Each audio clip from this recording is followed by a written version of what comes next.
यदि नाम न मुक्तोसी न बद्धोसी कदाचन साकारम च निराकारम आत्मानं मन्यसे कथम।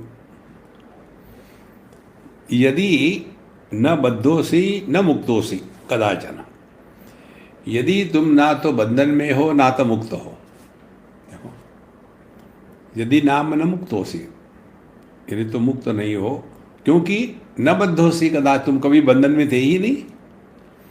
ये सब बातें इतनी सूक्ष्म है कि इसके ऊपर चिंतन करके इसको हमको ग्रहण करना है। जैसे विषय और इंद्रिय, इंद्रिय विषयों के द्वारा बंधन में नहीं है। देखो, रूप रंग का प्रभाव इंद्रियों पर, दृष्टि पर नहीं पड़ता। रूप रंग अनेक हो तो दृष्टि को बोझा नहीं है, रूप रंग कम हो तो हल्का नहीं है, रूप रंग नहीं हो तो दृष्टि को कोई मतलब नहीं। यदि नाम न मुक्तोसी न बद्धोसी कदाचन, तो असल में बंध और मोक्ष के है ही नहीं। हम कभी भी बंधन में नहीं थे, नहीं है, नहीं रहेंगे। लेकिन हमको ये कर्मकांडी लोग दुनिया भर की बातें बता देते हैं कि ऐसे सत्कर्म करो तो स्वर्ग में जाओगे, और स्वर्ग में जाकर के वहाँ बड़े मौज करोगे, और वहाँ का वीज़ा ख़त्म होने के बाद फिर अपने बम्बई चले आओगे। इस चक्कर में मत पड़ना भैया। ये केवल समझाने की प्रक्रिया है। समझाने की प्रक्रिया को ही सत्य मानोगे तो संसार शुरू हो जाता है। यदि नाम न मुक्तोसी न बद्धोसी कदाचन,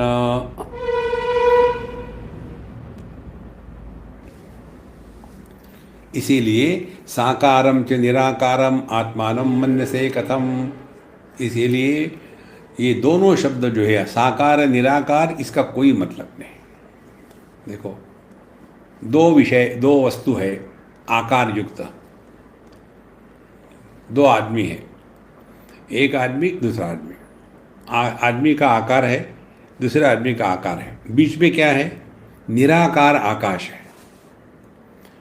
तो ये पहले आदमी को भी हम देख रहे हैं, दूसरे आदमी को भी हम देखते हैं, दोनों के बीच में जो आकार नहीं है उसको भी हम देख रहे हैं। यदि उसको ग्रहण नहीं होगा तो ये दो अलग अलग प्रतीत होगी ही नहीं। माने फिर हम कौन है? जो साकार और निराकार दोनों को आधार देता है, यह साकार निराकार के परे है। इसी तत्व को लेकर के हमारे वेदों में कहते हैं परमात्मा को तीनों प्रकार से ग्रहण करना ही साधक के लिए उचित है। सबसे उत्तम दृष्टि है निर्गुण निराकार, उससे दूसरी दृष्टि है सगुण निराकार, और तीसरी दृष्टि है सगुण साकार। तो ये तीन दृष्टियाँ किसके लिए है? जो देहात्म भाव में फंसे हैं, जिनको इस दुनिया में कुछ चाहिए, उनके लिए सगुण साकार। जन्माष्टमी बनाओ, राम जन्म बनाओ, शिवरात्रि बनाओ, देखो, नवरात्र बनाओ, गणपति की पूजा करो। जब तक कि हम देहात्म भाव में फंसे हैं तब तक के सगुण साकार की आवश्यकता है। इससे ऊपर उठे तो फिर हम अपने पूरे जीवन में कैसे सब चल रहा है, कौन है वो, ये सब शरीर के कार्यकलाप चला रहा है, कौन ये दुनिया को चला रहा है। तो तब हम परमात्मा को सगुण माने, उसमें गुण है कि दुनिया का निर्माता, सर्वज्ञ, सर्वशक्तिमान, सर्वव्यापी, ये उसके गुण है। लेकिन निराकार, उसका कोई आकार नहीं। अग्नि को जो उष्णता प्रदान कर रहा है वही पानी को ठंडक देता है। तो माने अग्नि की उष्णता में भी है और पानी के ठंडक में भी है। देखिए, पुरुष के पौरुष में भी है, स्त्री के स्त्री गुण में भी है, आँखों की दृष्टि में भी है, और कान की श्रवण शक्ति में भी है। माने उसका अपना आकार कुछ नहीं है, सबका नियामक है। ये हो गया सगुण निराकार। और जो व्यक्ति दो से ऊपर उठ गए, माने जगत जो अनुभूति का क्षेत्र है उससे ऊपर उठे, और जो जगत की अनुभूतियाँ है उससे ऊपर उठे, तब जा कर के वो तीसरी स्टेज में आते हैं जिसको अध्यात्म कहते हैं। यहाँ वेदांत की बात आती है, निर्गुण निराकार। देखो, और जब ये वेदांत की बातें परिपक्व हो जाती है तब पता चलता है ये तीनों ही ठीक ही है, लेकिन एक भी ठीक नहीं है। इसीलिए यदि नाम न मुक्तोसी न बद्धोसी कदाचन, ना तो कभी मुक्त है ना कभी बंधन है। यार छोड़ो इन चक्कर से, रिलैक्स हो जाओ। हमको कुछ नहीं प्राप्त करना है दुनिया में, केवल टाइम पास करना है। यदि नाम न मुक्तोसी न बद्धोसी कदाचन साकारम च निराकारम आत्मानम मन्यसे कथम। तो आत्मा को, अपने आप को देह मान लेना माने साकार है, स्त्री पुरुष इत्यादि। निराकार माने मैं जीव हूँ, जीव का कोई आकार नहीं। नहीं, जीव परमात्मा है, जीवो ब्रह्मैवना परः। ऐसा बातें कोई मतलब नहीं। मौनम व्याख्या प्रकटित पर ब्रह्म तत्व युवान।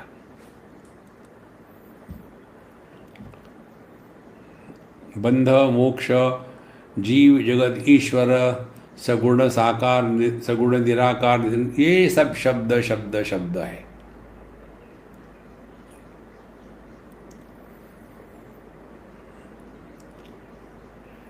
और जब मौन हो जाते हैं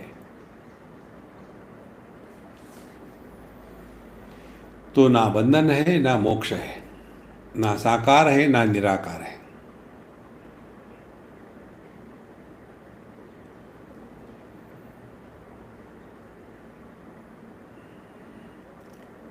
ये सब बकवास है।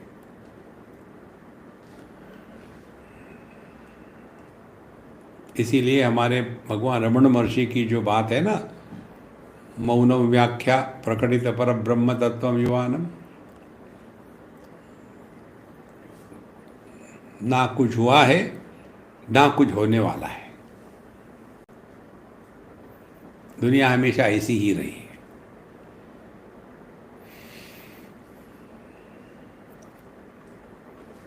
यह जो आपका अनुभव है ना इस समय,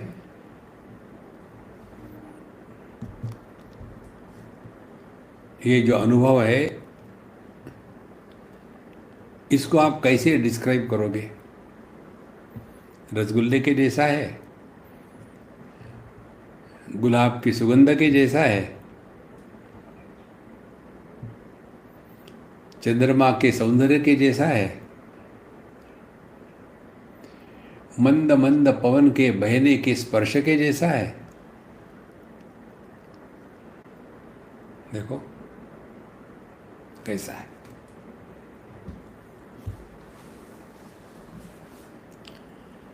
इसके जैसा जब कोई है ही नहीं तो क्या बोलना है।